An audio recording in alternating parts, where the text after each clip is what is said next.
series utilized to capture the raw prison experiences of ex-offenders who have now revitalized their lives and become productive members of society. I myself have had the experience of being incarcerated, and it changed my life forever. Instead of allowing prison to break me, I used it to my benefit, and it forced me to become revolutionary. And with that, I give you With Time We Can. Peace and blessings, good people. We back with another episode of With Time We Can. This week, I wanted to do it a little different. I know you guys are used to hearing the stories of ex-offenders and their redemption stories. But this week, I wanted to bring on, a lot of you guys don't know that this is my engineer, Dillon. What's going on, bro? Man, thanks for having me on. It's awesome to be on this, on the other side of the camera. Right. Yeah, Dillon actually does, 100% of my videos. We met through a mutual friend. Before With Time We Can even took off, I actually has another organization that was helping me with Time We Can. And at the last minute, they told me that I couldn't do it. Dillon saw the calls and gave me his card and told me to call him. At first, I thought he was crazy. I'm like, oh, what is this? What does this white dude know about incarceration and all that? But, for the grace of God, I look past everything, and he just gave me a warm and a warm personality, and he was genuine. And I felt like, I wasn't at a time where I could really dictate who I add on. I just needed somebody that I knew that I could rely on. And we've been, very close friends ever since, man. So thanks. Yeah, I know you said thanks for having you here, but thanks for being here, man. It means a lot to me. Absolutely, man. So with this episode, we just wanted to get a different perspective. Dillon obviously is a white American male, and, I just wanted to see what his life was like in his neighborhood, in his realm of things, and, just get his side on how it is to be white in America. So let's just get started, man. Let's jump right into it. So tell me about, your childhood. Like, where'd you grow up? Where are you from, man? Like, family structure, all of that. Word. So I grew up in a small little town called Gilbertsville. It's about an hour and a half northwest from Philly. Mm-hmm. From Philly, head northwest towards Allentown, and you'll hit Pottstown, you hit Gilbertsville, you hit Boyertown.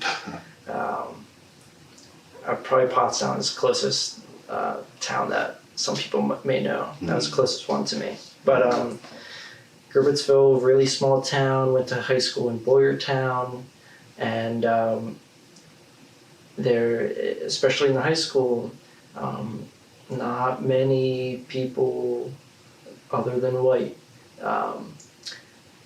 Maybe five people in my class that were not white. Wow, really? My graduating class, yeah. And your graduating class? Yeah. Oh, sheesh. So, not having that inclusion can really change the perspective of someone, not aware. Right. Just not being around different types of people can totally change the perspective of someone. So it was safe to say maybe 98, 99% white people, in your school, in your neighborhood. Yeah. So you didn't have a lot of inclusion, diversity in your childhood. Definitely. So how is that like, man? I mean, I'm sure, was it racism around your area? Yeah, especially in Boyertown, it was known as a pretty, pretty forward KKK town. A lot of people involved with it. This was before my time, before I was born, really. Yeah. Early 90s and before, the KKK was pretty apparent in town. They would have parades down the main strip, full gowns, a full parade of the Ku Klux Klan through my hometown, and it's insane. But since then, definitely a lot has changed, and I've seen so much growth in the town. Still a lot of white people, which is okay, but a lot more inclusive. I feel like a lot more welcoming, and I only see growth since I've been there, which is great. Yeah. So, you blew my mind about the whole the KKK. I, for one, have never experienced firsthand the KKK, but what is it like just living knowing that they're there? Like, did they come to your school, or did they, or they open at the supermarkets and stuff? Like, I have no idea about, just the firsthand. I hear stories, I see movies, but just talking to somebody that grew up, it's very interesting. Yeah, I never really saw anyone in a robe or anything like that, or, that they were usually pretty quiet about things. But, I've been approached by someone that was gave me their business card, and it was Ku Klux Klan, and he was join us, and, join us for a meeting. And how old were you when this happened? I was in high school, and it was a fellow student that was already involved at, 16. 16. Whatever already you are in involved. High school, that he was already involved with it, whether it was through his family or whatever. I can't imagine growing up like that. Yeah. But I mean, that family, those families that were involved with that, probably have been involved with it for generations. Yeah. So Sheesh. it's hard to tell, and even when I was in high school and growing up, not that I knew they were still, having meetings or whatever, but we knew the location that they would meet. It was on a certain hill in town, and they would have fires and all kinds of. We knew it was still happening, but they didn't make it as public, which it is what it is. Yeah, that's real scary, man. Well, on a brighter note, man, how was your home life? Let's KKK. How was your home life though? Yeah, I'm totally lucky to have to have had the family that I've had, and to grow up the way I did, and with mom and dad, and I have an older brother, and my parents got divorced when I was, I think, 15. My mother took care of me and my brother, and made us into the people that we are today, and I couldn't have asked for a better parent, for better guidance, from my mother. That's admirable, man. Yeah, and I see a lot of myself in my dad. Just everything from the way that we talk, and everything. So there was a lot of things I saw in my dad that held too many conservative values. For me to say he wasn't racist would be wrong, but he wasn't outwardly racist towards people. It was those qualities that I wanted to distance myself from. Yeah, it was it was one of those things where you didn't even realize it was happening. It just kind of being around them for 15 years, some of those conservative values, I'm better, or these people are less, it rubbed off in a way, and that's what you wanted to distance yourself from. Exactly, yeah. Okay, exactly that. I can understand that, man, and I like I said, I respect the hell out of you for even being able to realize that at such a young age, and then being I don't want to be a part of that. If that's how you think, I'm going to break the generational curse right here. That's exactly. it. Yeah. What type of woman was your mom, man? What type of job she have, or what she do?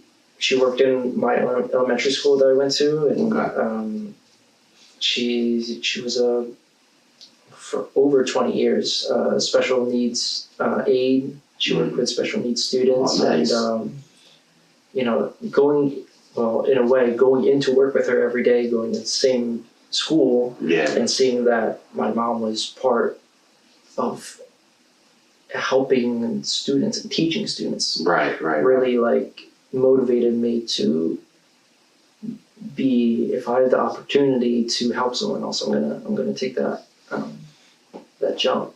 Right. She was a big factor in me wanting to get involved with, bringing people together. Yeah, like diversity stuff. Exactly. Yeah, okay. Well, shout out to your mom, man. Like, she sounds like a hell of a lady, you know, and she really planted the seed in your head to just try to be different. Going back to your school, man, in high school, being around a bunch of conservative white kids, not a lot of black kids in your school at all.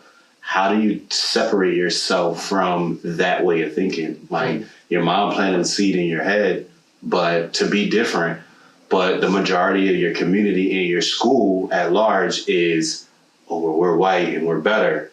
How, what types of things that you do to distance yourself from that? In high school, I was part of another group called No Place for Hate.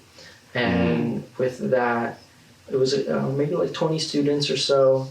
We would take classes with the Anti-Defamation League, and we would take that training and do classes for the underclassmen. Nice. Teach them diversity and how to be inclusive.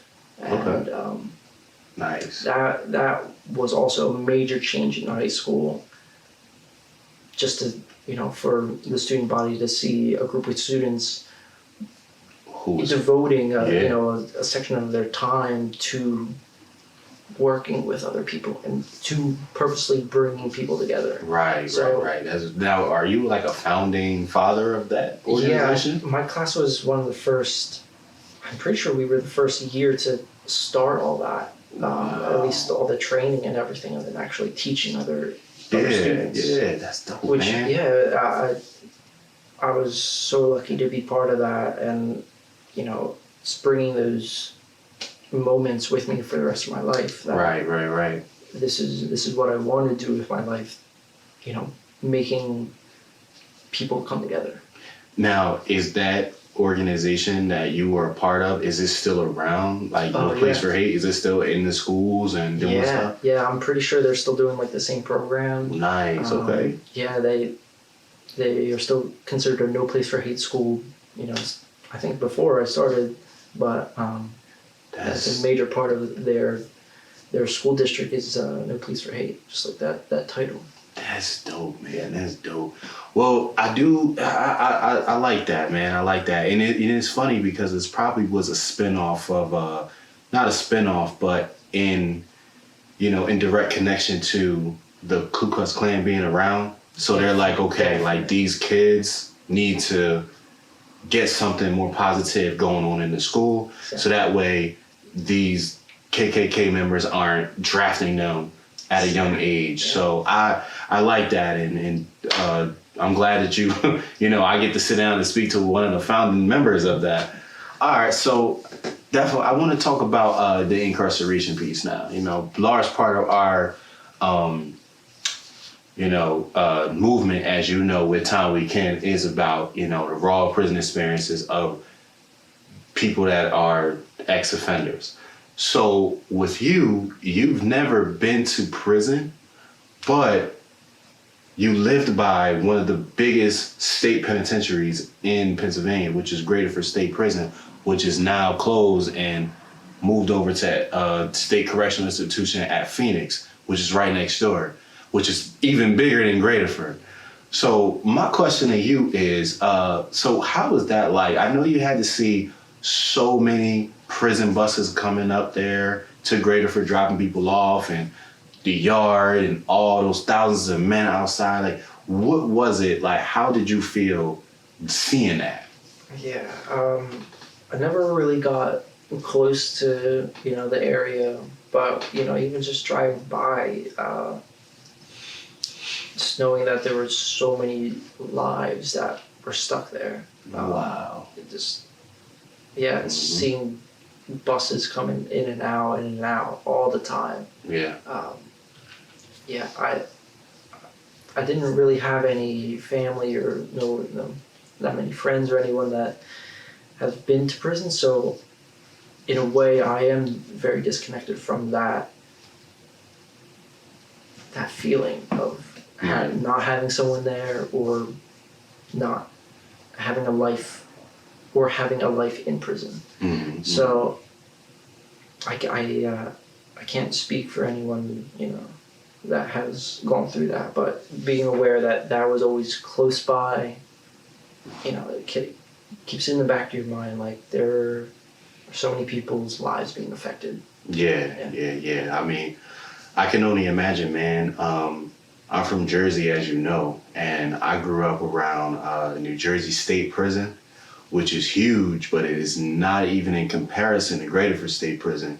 And I used to ride by South Trenton and see that big building, and I used to feel the same way, like, wow, so many people are in that building. I ride past that same state prison in the middle of Trenton, New Jersey, and feel the same way. Like, to this day, I'm just like, wow, like, I can imagine how many people are in, the thousands of people that are in there, plus the thousands of people that are related to those people that are in there. Yeah.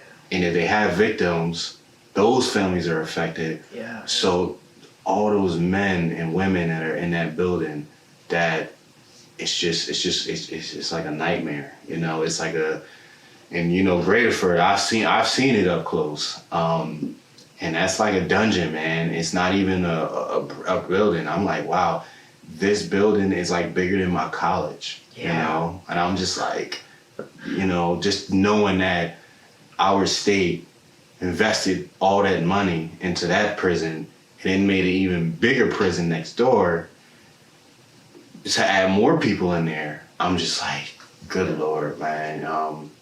But, it is what it is, and that's what we're here for. So I just wanted to ask you, man, you got any like stories that you want to, just like stories about, just being white in Philly, white in, your hometown, like, just any like cool stories you would like to tell the viewers? Yeah, definitely. There's a couple different stories that, made me realize different things. Back in my hometown, there was a street that my friend lived on, and again, primarily all white people, and they had, I believe, a Muslim family moved into the street there, and sadly, a burning cross was left on their yard, when they moved in. Wow. And that's wow. quite the welcoming parade. All because they're Muslim. Yeah. So another stories that I have back in maybe 2014, right around that time, I was in Philly, and I was taking the subway. I was in Huntington Station, going in Kensington, not the best part of the city. I was with a friend, two white people, me and my friend, and I was faced towards like the doors, so I wasn't really facing the people behind me. There was a black man there, and he was just going off. He was just yelling, going off about racism, about white folk, and I wasn't really paying attention to him. I was just trying to let him do his thing. Yeah, as you should, yeah. Yeah. Stay out the way. Yeah, exactly. So I was just letting him do his thing, and then totally out of nowhere, he sucker punched me in the back of the head. What? Totally out of nowhere. Just you didn't say anything to him, and he my just back hit was you. turned to him. Yeah, What? my back was totally turned to him. Wow. He was going off about white people, and I was probably the closest white person to him, and he wanted to get that anger out. Wow. And so he hit me in the back of the head. My head went forward, hit one of the standing poles on the subway. And so like I was not there for a couple seconds. That is crazy. It's absolutely one of the craziest moments of my life, for sure. And when I did come to and I saw everybody around, everyone else on the subway, they were white people, black people, Hispanic people, anybody from Philly, Yeah. Everybody just like got up and were pulling weapons out. Against this guy that hit you? Yeah, standing up for me. Yeah. I totally remember like just seeing a guy pulling a whole machete out of his pants. Like you only see that shit in Philly, man. Like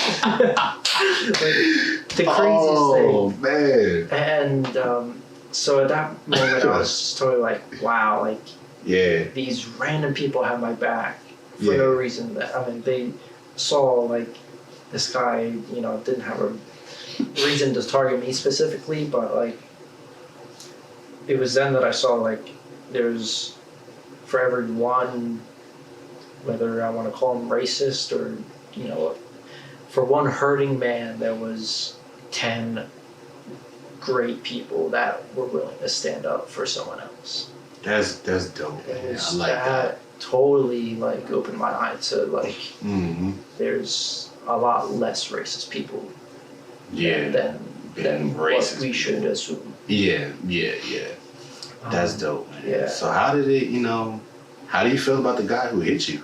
Yeah, even at that time, I was kind of cloudy, after the fact, but even at the time I was like, I don't know what happened in his past, but regardless, if I was a black man, I would probably have the same anger. Maybe I wouldn't have taken it out physically on someone, but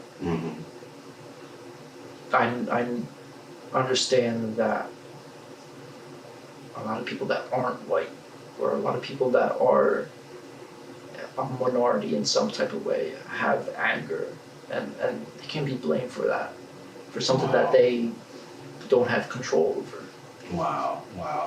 And this, man, I want to veer off just for a second. Like, this is the reason why, like, I feel so blessed to have you, because of your mentality and perception. You got assaulted by a black man in a town that you're not from, minding your own business, all because of the color of your skin.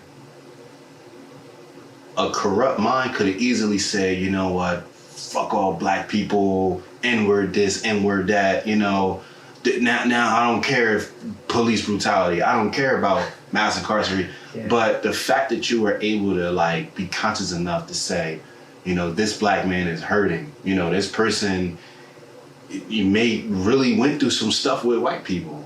And unfortunately I had to be the one, but it just seemed like it taught you and it elevated you. And like, I have to, as a black man, I have to respect that. I have to give you respect and praise, because there's so many people that might happen to, and it's just the total opposite. You know what I'm saying? Like, us as black people, we get, 400 years of slavery, and then after, slavery, indentured servitude, where we don't have any money, we don't have any education or knowledge to make it in the world.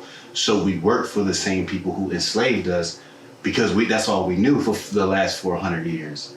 Our culture, customs, completely gone throughout the American, African slave trade. You know what I'm saying? So, like, I'm a black man, and I know that black people come from the continent of Africa, but I can't even tell you what continent or what country on the continent of Africa that I come from, because my ancestors, that was wiped out. You know what I'm saying? When we came here, we were forced to learn their language. We were first forced to learn their everything. You know what I'm saying? So for you to know that, you know what I'm saying, and to say that I like, again, man, I really appreciate you from the bottom of my heart for being just that mature about the situation.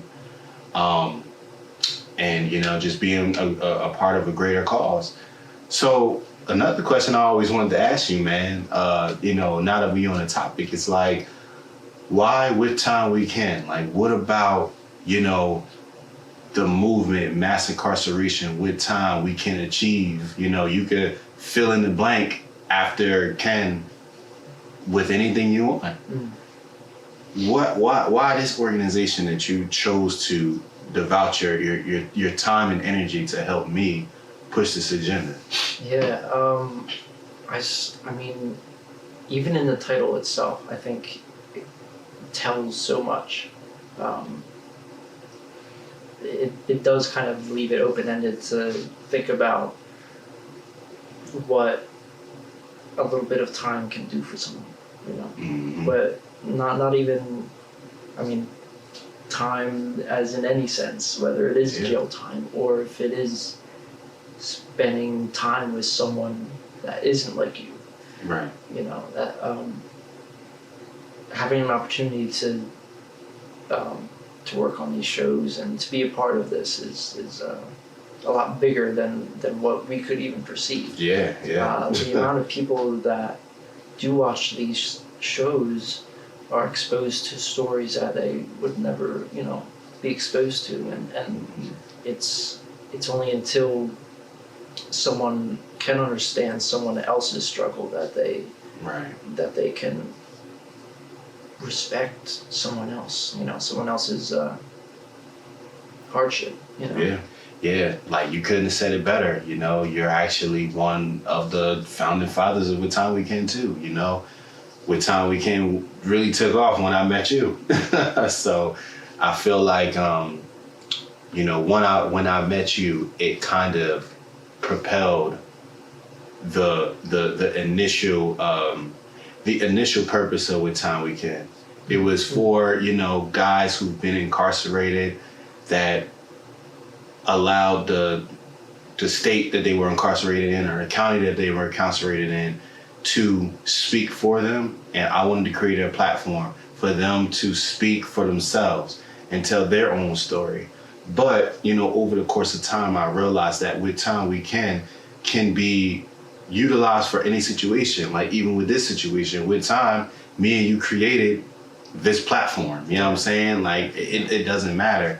And I just wanted to really let the viewers know that, With Time We Can is for people that are ex-offenders, but it's also for individuals who may be in law enforcement, a police officer that needs his story heard, or a judge or a lawyer that needs their story heard, or a correctional officer or superintendent or a warden, or, a med tech that worked in a prison that need their story heard. You know what I'm saying?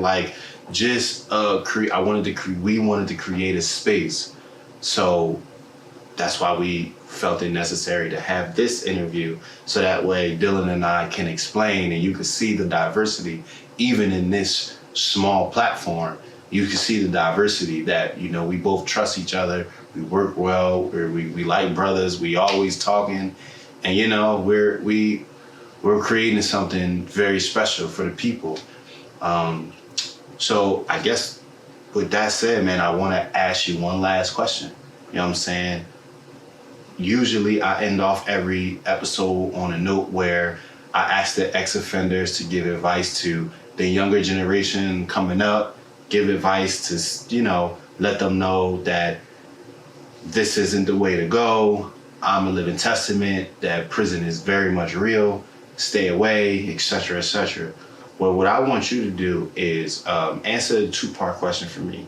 One, what advice would you give to white America that wants to be involved in the revolution of diversity, but doesn't know how because they don't have that background with the living in the city and poverty, and they might feel a little disconnected. Mm-hmm. Number two, what advice would you give your younger guys that are coming up behind you? I don't know if you have any nieces and nephews or little cousins that, maybe you want to be influential. What would you tell them? Yeah. First, and it goes for anyone, is be true to yourself first, and when you trust yourself first, then you realize that everything else is a lot bigger than you. There's so many opinions out there. There's so many prejudices that it's until you have different experiences with different people that it opens your eyes to the reality of human nature. For speaking to other white folks in America or around the world, white people have to realize that their time happened, and we're in a time now that there isn't the inequality that is today is continued from people not standing up for those disenfranchised. It's until you make the conscious choice yourself that I'm white and I have a sort of power that I can use for good. If I grew up in a town that I was already put that much further ahead than someone else. If I use that momentum for good, then it might pay off in the end. It might mean something. So if you find yourself in a sort of situation that that you can do the right thing, you have to make that right choice. Right. Yeah. Okay. All right. Nice, man. Well, couldn't have said it best, man.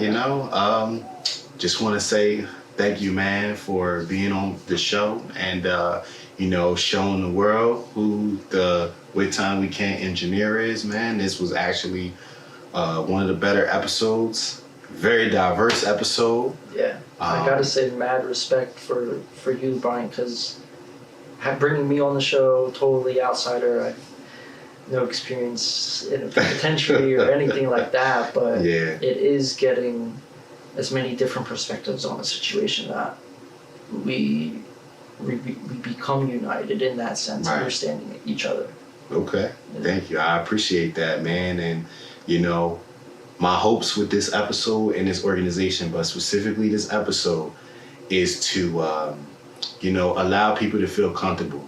Allow individuals, whether white, black, Chinese, Indian, don't matter, that With Time We Can is open to the public. We want people to feel comfortable to come on this platform and just share their story, man, on their perspective around the topic of mass incarceration or even beyond that. So again, man, I thank you. Thank you. Let's get to work, man. With Time We Can. Another episode in the books.